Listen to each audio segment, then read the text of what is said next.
सर्वांना नमस्कार. स्वागत आहे आपलं मराठी चातुर्य कथा या यूट्यूब चॅनलवर. आपल्या कथेचं नाव आहे ऑफिसवाला लव विथ टशन. चला तर वळूया आजच्या आपल्या स्टोरीकडे. भाग 182. मग बराच वेळ अर्जुन सर त्या रोमॅन्टिक वातावरणात तन्वी मॅडमना किस करत होते आणि तन्वीसुद्धा त्याच्यासोबत वाहवत चालली होती. आणि इकडे अतुल आणि नेहाला वाटत होतं की ते भांडत आहेत की काय.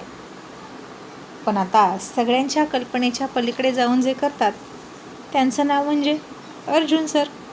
आणि नेहानं फोन केला तन्वीला. तसे दोघेही भानावर आले आणि तिनं तिचे मिटून घेतलेले डोळे उघडले आणि तन्वी म्हणाली, अर्जुन सोड, अर्जुन सोड ना, असं म्हणून तिनं त्याला दूर ढकलला. आणि अर्जुन सरांनी पुन्हा तिला मान धरून घट्ट पकडली, जवळ ओढून किस करायला लागला. ती त्याला आता अडवू शकत नव्हती. आणि मग आणखीन काही सेकंद त्यातच गेले आणि तन्वी पुन्हा म्हणाली, अर्जुन फोन वाजतोय, फोन घेऊ दे ना. आणि मग त्यानं ओठांवरून जीभ फिरवली आणि सो मच टेस्टी असं म्हणून गालात हसला. मग तीही थोडी लाजली. केस सावरून तिने फोन घेतला आणि नेहा म्हणाली, काय झालं मॅडम, अर्जुन सर खूप चिडलेत का, तुम्ही फोन का घेत नव्हता, दोघांमध्ये खूप भांडण चाललंय का. आणि तन्वी गालात हसून अर्जुनकडे बघून म्हणाली, हो, अर्जुन सर खूप चिडलेत माझ्यावर. आणि इतके चिडलेत की असं वाटतंय आता तरी मला जखमी करून टाकते. आणि नेहा घाबरून म्हणाली, ओ नो, मग आता काही खरं नाही. त्या कोल्हापूरवाल्या अर्जुननं आधीच अर्जुन सरांना भडकवलं होतं. त्यात तुम्ही लगेच तिथे कशाला गेलात मॅडम, काय गरज होती का हो इतक्या लवकर जायची. आणि तन्वी हसून म्हणाली, नेहा, माझी गरज होती म्हणूनच मी इथे आले आणि मी करेक्ट टाईमवर आले. आणि तू फोन ठेव, बघू काय होतंय. अजून अर्जुन सर माझ्यासोबत काय काय करतात ते तरी बघू. असं म्हणत अर्जुनकडे तिनं तिरक्या नजरेनं पाहिलं. आणि इकडे घाबरून नेहा म्हणाली, काय होतंय म्हणजे, अहो ते भडकतील आणि तडक मुंबईला निघून जातील. तन्वी म्हणाली, पण माझ्याशिवाय नाही जाणार, मला घेऊनच जाईल, आता ठेव फोन. आणि अर्जुन सरांनी हसूनच गाडी स्टार्ट केली आणि निघाले. तसा अतुलही त्याच्या मागे मागे निघाला. आणि तो डफर मला सॉरी म्हणालाच नाही आणि मला चीट करून गेला ना, आता त्याला दाखवतो, असं अर्जुन म्हणाला. तन्वी म्हणाली, जाऊ दे ना अर्जुन, सोडून दे, तसाही माणूस जास्त खुनशी नव्हता. आणि अर्जुन म्हणाला, सोडणारच आहे मी, आणि तो काय मला खुन्नस देणार, माझ्यासमोर त्यानं टिकायला तरी हवं. आणि आता तो नाही तर त्याचे फादर मला सॉरी म्हणतील, असं म्हणून अर्जुन सरांनी अर्जुनरावांकडून सॉरी म्हणून घ्यायचा निश्चयच केला. आणि इकडे मयुरी म्हणाली, का हो बंडलबाज अर्जुनराव, तुम्ही सॉरी नाही म्हणाला, त्या काकांची किती इच्छा होती फक्त एकदा सॉरी म्हणावं. आणि अर्जुनराव अंगावरची माशी झटकावी त्याचे झटकेत म्हणाले, हे, आपल्या बापाच्यानं कोणाला सॉरी म्हणणार नाही, त्यांच्या फादरचे फादर आले तरी आपण सॉरी म्हणणार नाही. मग आता अर्जुनराव प्रीतीच्या घरी पोहोचले आणि आणखीन तिथून बरंच लांब अतुलच्या मामाचं घर होतं. आणि अर्जुन सर आता खूप शांत होऊन ड्रायव्हिंग करत होते. मुंबईपासून त्यांच्या डोक्यात भडकलेली आग शांत झाली होती आणि आता त्यांच्या हार्टमध्ये लागलेला विरहाचा वनवासुद्धा शांत झाला होता. मग आजूबाजूची झाडी, ऊसाची शेती बघून आता तो हिरवागार निसर्गाचा रंग अर्जुन सरांच्या मनाला सुद्धा एव्हरग्रीन करत होता. आणि आता मिस्टर अर्जुनला सगळं छानच छान वाटत होतं. आणि तो थोडासा गालात हसला. आणि तन्वी म्हणाली, काय झालं अर्जुन, तू का हसला. आणि तो म्हणाला, नथिंग, अगं तो मंकी मॅन आठवला. तन्वी म्हणाली, कोण. अर्जुन म्हणाला, तोच तो कोल्हापूरचा अर्जुन. आणि तन्वी म्हणाली, हसली आणि म्हणाली, तो होय, तुला त्याचा राग नाही आला का. अर्जुन म्हणाला, आलाय ना, भरपूर आलाय, आता पळून गेलाय ना, मग कुठेतरी सापडेलच की, त्याच्याकडून सॉरी म्हणून घेतल्याशिवाय राहणार नाही. तन्वी म्हणाली, अर्जुन आता कुठे सापडणार तो. आणि अर्जुन सर म्हणाले, मला शक्य नाही अशी एकतरी गोष्ट आहे का तनू, आता त्याची कुंडली काढू का, बोल. तन्वी म्हणाली, आता काय सॉरी म्हणून घेण्यासाठी त्याच्या घरी जाशील का, तसंही तुला पाहुणचार घ्यायला बोलावलं आहे घरी त्यानं, वाईट माणूस नव्हता, तू विषय सोडून दे. आणि अर्जुन सर म्हणाले, नो वे, मी विषय सोडून देणार नाही, तर मी विषय संपवणारा आहे, त्यानं मला सॉरी म्हणावं, दॅट्स इट. आणि तन्वी डोक्याला हात लावून म्हणाली, अर्जुन, तू आणि तुझा इगो दोघांचंही काय करावं मला कळतच नाही. आणि अर्जुन सर म्हणाले, मॅडम, इसी इगो करतो फिदा थी आप. आणि काय गं, इतकाच माझा वैताग येतो तर का आलीस माझ्या मागे. आणि तन्वीनं त्याचा हात पकडला आणि हळूच म्हणाली, आय लव्ह यू बेबी, तू मला बेडरूममध्ये घ्यावं म्हणून आले, घेशील ना. आणि अर्जुन सर थोडेसे गालात हसले आणि म्हणाले, रात्र तरी होऊ दे, मग विचार करतो. आज मला रात्री तुझी किती गरज आहे हे कळेल मला. आणि तन्वीनं त्याच्या खांद्यावर फटका दिला आणि म्हणाली, जा, तू असाच आहेस, शेवटपर्यंत तुझ्या मनाचा थांगपत्ता लागू देत नाही. पण अर्जुन, कोल्हापूरचा अर्जुन किती रोमॅन्टिक होता ना. आणि असं वाटत होतं की त्याच्या बायकोच्या डोळ्यात कधीच पाणी येऊ देत नसेल. सतत तिला हसवतो, नाहीतर तू. आणि अर्जुन सर तिच्याकडे तिरकं बघत म्हणाले, अच्छा, त्याच्या तोंडावर लिहिलं होतं का की तो कसा आहे? आणि तन्वी म्हणाली, असं नाही रे, इतकं वय झालं आपलं, मग माणूस ओळखता आलं पाहिजे ना. त्याच्या बायकोच्या चेहऱ्यावरची शांतता आणि स्माईलच सगळं सांगत होती की ती किती खुश आहे त्याच्यासोबत. त्यामुळे तिने बोलायची काही गरजच नाही. तिचा चेहरा, तिचे डोळे, तिची स्माईल, तिची बॉडी लँग्वेज हे सगळं सांगतं की तो तिला कसा जपतो आणि किती जपतो. आणि अर्जुन सर म्हणाले, तनू दिसतं तसं नसतं. बघितलं ना, ती सतत त्याला म्हणायची की अर्जुनराव, अहो सोडून द्या विषय, तीसुद्धा खूप शांत आहे ऑलरेडी, नाहीतर तू नुसती अंगावर धावून आल्यासारखी बोलतेस आणि सारखी चिडून चिडून माझं नाव घेत असतेस. अर्जुन तू असं करतो, अर्जुन तू तसं करतो. आणि तन्वीसुद्धा म्हणाली, अच्छा, आता तू माझ्यावर सगळे आरोप ढकलतो का? पण मिस्टर, बायकोनं छान हळू आवाजात बोलण्यासाठी नवऱ्यानंसुद्धा तिला तसंच खुश ठेवावी लागते. आणि अर्जुन सर म्हणाले, आणि मॅडम, नवऱ्यानं बायकोला खुश ठेवावी असं वाटत असेल तर बायकोनंसुद्धा शांत असावं लागतं. तन्वी म्हणाली, म्हणजे तुला काय वाटतं, दोष माझा आहे का? आणि अर्जुन सर खांदे उडवत उपरोधिकपणे हसून म्हणाले, मग तुला काय वाटतं, सगळी चूक माझी आहे का? आणि झालं. तन्वीनं पुन्हा हाताची घडी घातली आणि बसली रुसून. आणि अर्जुन सर म्हणाले, बघ कशी आहेस तू, लगेच चिडते. आणि तन्वी म्हणाली, मग मी चिडले ना तर माझा राग कसा घालवशील? आणि आता अर्जुन सरांनी तिचा हात हातात घेऊन त्यावर किस केला, मग अशी अर्जुन सरांनी केलं होतं तसं. आणि तन्वी त्याच्या हातातून हात सोडवून घेत रागात म्हणाली, जा तिकडे, आता नको तेव्हा माणसाची कॉपी करू. आणि अर्जुन सर म्हणाले, बघ असं असतं तुझं, त्याची बायको मगाशी हसली, लाजली आणि तू जास्तच चिडते, मग तुझा राग कमी करण्यासाठी मला एक्स्ट्रा चिडावं लागतं. आणि तन्वी म्हणाली, ते मला नको सांगू, तू चिडकाच आहेस पहिल्यापासून. आणि अर्जुन सर म्हणाले, आय ॲग्री की मी चिडका आहे, पण तू आयुष्यात आल्यापासून मी आणखीन चिडका झालो. आणि आता दोघेही एकसारखेच होते, कोणच कोणाला कमी नव्हतं. 10-12 दिवसांचं भांडण मिटून 5च मिनटं झाली होती, नाहीतर पुन्हा भांडायला सुरुवात झाली. आणि तसाच प्रवास सुरू झाला. मग इकडे प्रीतीच्या घरी अर्जुनराव पोहोचले.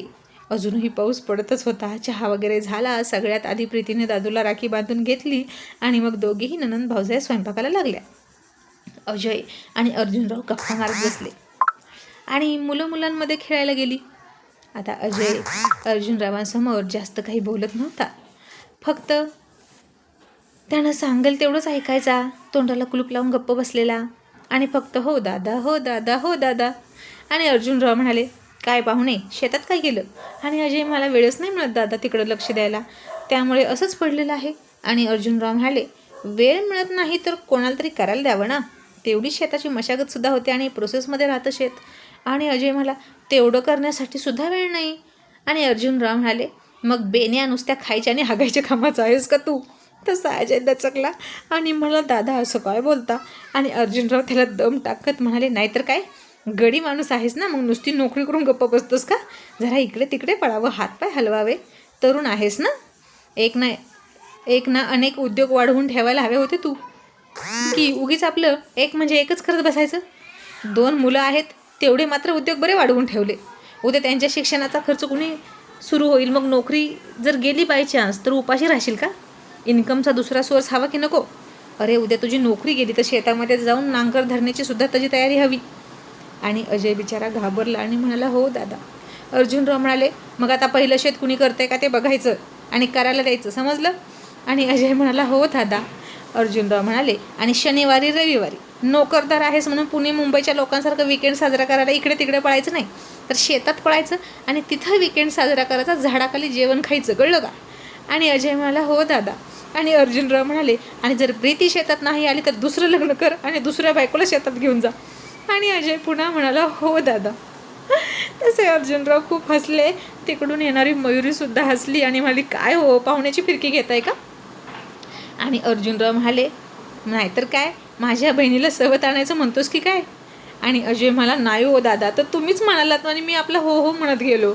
आणि अर्जुनराव म्हणाले, तेच म्हणतोय, डोळे झाकून नुसता मार उडी म्हटलं की मारणार तू. आपल्याला असली माणसं आवडत नाहीत बरं का अजय. मी तुला तिच्यासाठी निवडला कारण तुझं तिच्यावर प्रेम आहे म्हणून. आणि माझी बहीण खुशही आहे, तिची काहीच तक्रार नाही, पण तू रोग लागलेल्या कोंबडीसारखं बसायचं नाही. अरे बघ किती पोट वाढले, जरा हालचाल कर. आणि अजय म्हणाला, दादा हो सवय नाही ना लहानपणापासून. वडील गेल्यानंतर ती जमीन तशीच आहे, एकटी आईनं कशी करणार, म्हणून ती तशीच राहिली. तिनं कोल्हापूरमध्ये येऊन सांभाळलं मला, त्यामुळे मलाही सवय नाही. आणि अर्जुनराव म्हणाले, अरे पण वडिलांची जमीन आहे ती, तुम्ही तिला तशीच पडीक पाडली, काळी आई रुसली तुमच्यावर. आणि अजय म्हणाला, आता तुम्ही म्हणताय तर मी करतो, पण कसं करायचं, कुणाला जाऊन विचारायचं. आणि अर्जुनराव म्हणाले, तू राहू दे, एका दिवशी सुट्टी गाठून मीच येतो, आपण दोघे जाऊ. इतक्यात अर्जुनरावांचं छोटं पोरगं हातामध्ये कसली तरी एक पत्रिका घेऊन खेळत खेळत आलं. ती पत्रिका होती जागरण गोंधळाच्या कार्यक्रमाची. आणि अर्जुनरावांनी ती वाचली आणि म्हणाले, आजच दिसतोय कार्यक्रम, अजयराव जायचं का. आणि प्रीती हसली आणि म्हणे, दादू अरे ते असल्या कार्यक्रमाला जात नाहीत. आणि अर्जुनराव आले, हट, मग तुझा नवरा कसल्या कार्यक्रमाला जातो गं, लोकाला ऐकायला गेलो पाहिजे. अजय आज तू माझ्यासोबत यायचं, कारण आमंत्रण तुला आहे. मयुरी म्हणाली, मग तुम्ही कुठे निघालात अर्जुनराव, ज्याला आमंत्रण आहे तो जाईना. आणि अर्जुनराव म्हणाले, अरे त्यालाच घेऊन जातोय आणि मी त्याच्यासोबत जाणार म्हणजे जाणार, पण आपण जायचं. अजय मला, अहो पण पाऊस आहे. अर्जुनराव म्हणाले, आता पाऊस आहे हे जागरणाच्या मालकाला माहीतच असेल की, तरीही त्यानं ठेवलं आहे ना या दिवसात, मग त्याची काहीतरी तयारी असावीच की, जायचं म्हणजे जायचं. आणि अजयने बारीक तोंड केलं आणि म्हणाला, बरं जायचं तर जायचं. आणि आता इकडे अर्जुन सर आणि तन्वी मॅडम अजूनही रुसलेलेच होते. अतुलच्या मामाचं घर जवळ आलं होतं आणि रस्ता शेवटपर्यंत एकदम सुंदर होता, नाही तर रस्ता चांगला नसताना तर त्यावरूनही अतुलनं शिव्या खाल्ल्या असत्या. आणि जसं घर जवळ आलं तसं अतुलनं पुढं फोन केला आणि त्याच्या मामाच्या मुलांना म्हणाला, माझ्या पुढे एक गाडी येते, ते माझे बॉस आहेत आणि त्यांच्यासोबत त्यांच्या मिसेस आहेत, तर त्यांचं स्वागत एकदम जंगी करा, त्यांना सगळं आवडलं पाहिजे आणि ते इथेच थांबले पाहिजेत. आणि मग काय, अर्जुन सर आणि तन्वी मॅडमचं स्वागत एकदम जंगी झालं, अगदी पाय वगैरे धुवून. आणि हे काय चाललं आहे असं अर्जुन सरांना वाटलं. आणि नो नो नो म्हणून तो मागे मागे मागे सरकायचा, नो प्लीज असं करू नका असं म्हणायचा आणि मागे सरकायचा. तन्वीनं त्याच्या हाताला पकडलं आणि पुढे घेतला आणि म्हणाली, शांतपणे बस ना, तुला ना इतरांच्या प्रेमाची कदरच आहे की नाही रे. आणि अर्जुन सर म्हणाले, मला प्रेमाची कदर आहे, पण हे सगळं कशाला. मग आता अतुल नेहासुद्धा आले, त्यांचंही स्वागत झालं. तो सगळ्यांना भेटला गळ्यात पडून, मामांना नमस्कार केला. आणि तन्वी म्हणाली, अर्जुन आपण पण नमस्कार करूया की. आणि अर्जुन सरांनी तन्वीकडे तिरकं बघितलं. आणि हे असलं जन्मात कधी केलं नव्हतं, कधीच कुणालाच नमस्कार नाही. तन्वीच्या सांगण्यावरून देवाला नमस्कार केला असेल कधीतरी, पण तो पण ताट उभा राहूनच हात जोडून. आणि हे कमरेत वाकून नमस्कार अर्जुन सरांना कसा जमणार. आणि अर्जुन सर म्हणाले, तू माझ्या वतीनं 2 वेळा केला तरी चालेल, आय एम नॉट इंटरेस्टेड. आणि तन्वी म्हणाली, काय माणूस आहे अर्जुन, तुला ना ट्रॅडिशनल जपायला आवडतच नाही ना. आणि अर्जुन सर म्हणाले, ज्याला आवडतं त्यानं करावं, मी काहीच म्हणत नाही, मला नाही आवडत, मला फोर्स करायचा नाही. आणि तन्वी थोडीशी चिडली. आणि अतुलच म्हणाला, मॅडम जाऊ द्या ना, आता एखाद्याला नाही आवडत तर राहू द्या. आणि मग अर्जुन सर आणि तन्वी मॅडमची ओळख सगळ्यांना करून दिली. घर एकदम छान होतं. हल्ली खेडीगावसुद्धा खूप चांगली सुधारली आहेत. शहरांना मागे टाकतील इतक्या सोयी सुविधा आता खेड्यामधल्या घरात आहेत. आणि अतुलच्या मामाचं घरसुद्धा एकदम पॉश होतं. गायांचा गोठा होता, पण बाजूला चुलीवरचा स्वयंपाक होता, तो पण बाजूला. सगळी एकत्र फॅमिली होती. आणि हा बंगला एकदम 10 खोल्यांचा एकदम सुंदर टिपटॉप होता. आणि शेतकरी मंडळीसुद्धा अगदी 2-2 कोटीचे बंगले बांधून राहत होते. गाड्यासुद्धा तितक्याच महागड्या होत्या. आणि अर्जुन सरांना AC वाली रूम दिली. तसा पावसाळी वातावरणात ACची गरज नव्हती, पण सर्किट अर्जुन सरांच्या डोक्यात कधी काय येईल माहीत येत नाही ना. आणि अर्जुन तिकडे गेला. संध्याकाळच्या जेवणाची तयारी झाली. आणि अतुल म्हणाला, सर तुम्हाला रूम आवडली ना. आणि अर्जुन सर रूमकडे बघत म्हणाले, okay not bad, me 1 night stay करू शकतो. तसा अतुलचा जीव भांड्यात पडला, नाहीतर या महाशयांना पुन्हा कोल्हापूरमध्ये नेऊन हॉटेल बघावं लागलं असतं. आणि मग तो तन्वीला म्हणाला, मॅडम तुमचं सामान कुठं ठेवायचं. आणि तन्वीनं अर्जुनकडे बघितलं, पण तो गप्प होता. माझ्या रूममध्ये ठेव असं म्हणतच नव्हता, कारण आता पुन्हा भांडण झालं होतं ना. आणि अतुल म्हणाला, अर्जुन सर सांगा ना कुठे ठेवू. आणि अर्जुन म्हणाला, इतक्या रूम आहेत ना इथे, मग ठेव ना कुठेतरी. अतुल म्हणाला, सर असं कसं, काय म्हणतील ते सांगा बरं. खाली तुमची ओळख नवरा बायको म्हणून करून दिलेली आहे आणि वेगवेगळ्या रूममध्ये राहिलात तुम्ही, तर काय म्हणतील ते. आणि अर्जुन सर पुन्हा बेफिकीरपणे म्हणाले, काय म्हणतील? आणि मी म्हणालो का तुला हिला इथे घेऊन ये आणि आमची नवरा बायको म्हणून ओळख करून दे, असं मी म्हणालो का? आणि अतुल, हा शहाणपणा तुझा आहे बरोबर ना? आणि आता अतुल म्हणाला, हो, मला असं वाटलं की मुंबईमधल्या वातावरणातून तुम्ही जेव्हा बाहेर याल, आजूबाजूला तुमची नजर जाईल, तेव्हा तुम्ही शांत व्हाल, तुमचा राग शांत होईल. आता मित्रासाठी आणि त्याच्या फॅमिलीसाठी मी थोडंसं नाही करू शकत का? कारण सर, तुम्हा दोघांच्या अशा वागण्याचा परिणाम मुलांवर होतो आहे, स्वीटीवर सुद्धा होतो आहे आणि स्वीटीच्या बाळांवर सुद्धा होतो आहे. तुम्हाला कळतं आहे का मी काय म्हणतो आहे? आणि मग बाळांवर परिणाम होतो म्हटल्यावर अर्जुन सर थोडा विचार करायला लागले. आणि मग अतुल पुन्हा म्हणाला, चला आता सांगा कुठे ठेवू मॅडमचं साहित्य? आणि अर्जुन काहीच नाही बोलला. आणि तन्वी म्हणाली, ठेव पावसात, मी पावसात राहते. आणि अर्जुन सर थोडे नाराजीत म्हणाले, ठेव माझ्या रूममध्ये. आणि अतुलने तन्वीची बॅग अर्जुन सरांच्या रूममध्ये ठेवली. मग अर्जुन सरांनी कपडे चेंज केले, तन्वीनं सुद्धा कपडे चेंज केले आणि खिडकी उघडून बाहेर बघायला लागली. चारही बाजूला जिकडे नजर जावी तिकडे उसाची शेती, नारळाची, आंब्याची झाडं अधूनमधून आली होती आणि त्याच्याही पलीकडे दूर दूर डोंगर दिसत होते. आणि किती सुंदर होतं सगळं. आणि थंडगार हवा सुटली होती. आणि तन्वी म्हणाली, अर्जुन किती सुंदर आहे ना हे सगळं, अरे बघ ना. आणि अर्जुन तोंड वाकडं करून म्हणाला, मला नाही बघायचं, मी प्रवासानं थकलो आहे, ड्रायव्हिंग करून थकलो आहे, मला थोडीशी रेस्ट घेऊ दे. तू बाहेर जातेस का, असं म्हणून तो झोपला. आणि तन्वी म्हणाली, हो जाते बाहेर. आणि अर्जुन म्हणाला, आणि जाताना डोर लॉक कर. आणि तन्वी रागात म्हणाली, हो, असं म्हणून ती तावात गेली, दरवाजा जोरात लावून घेतला. अर्जुन सरांना वाटलं दरवाजा लावून ती बाहेर गेली, पण आता तन्वी परत आली आणि सरळ अर्जुनच्या छाताडावरच बसली आणि म्हणाली, काय नाटक लावले आहेस तू, इतका आकुडपणा करू शकत नाही हा. आणि अर्जुन म्हणाला, तनू व्हॉट इज दिस यार, आता माझ्या छातीवर बसशील का? तनू उठ, मला ओझं लागतंय. आणि तन्वी उठत नव्हती. आणि आज तू माझ्याशी पहिल्यासारखा बोलल्याशिवाय आणि मला स्वीकारल्याशिवाय मी इथून उठणार नाही, असंच म्हणाली. आणि अचानक अर्जुन खूप हसायला लागला आणि मला, तनू ये क्या बचपन आहे. आणि ती त्याचा गाल दातात पकडून म्हणाली, इसको बचपन का बचपना ऐसा समजो, बोल करशील का आकुडपणा? आणि अर्जुन हसला आणि म्हणाला, ओके जाने मन, अशीच बस रात्रभर, पण तू वर आणि मी खाली, अशानं काहीच नाही होणार, एकूच सही नाही आहे, असं म्हणून त्यानं तिला डोळा मारला. त्याचा चावट अर्थ तिला समजला आणि शट अप अर्जुन, असं म्हणून तन्वी लाजून त्याच्या मिठीत गेली. इतक्यात तिचा फोन वाजला आणि आर्यनचा फोन होता. आणि तन्वी म्हणाली, थांब ना, फोन घेते. पण आता अर्जुन सरांनी तिला फोन घेऊ दिला नाही. आणि मग ती खाली आणि तो वर, अशी परफेक्ट सिच्युएशन करून टाकली अर्जुन सरांनी. आणि खिडकीतून येणाऱ्या थंड वाऱ्यासोबतच दोघेही खूप रोमॅन्टिक झाले. आणि अर्जुन सरांनी तिच्या कमरेत हात घालून तिला खूप जवळ ओढली आणि आय लव्ह यू बेबी म्हणून तिच्या ओठांवर ओठ टेकवले आणि त्याच्या दणकट हातांनी तिची कंबर दाबली. तशी तन्वी हळूच म्हणाली, आऊच. तसे अर्जुन सर खूप बेभान झाले.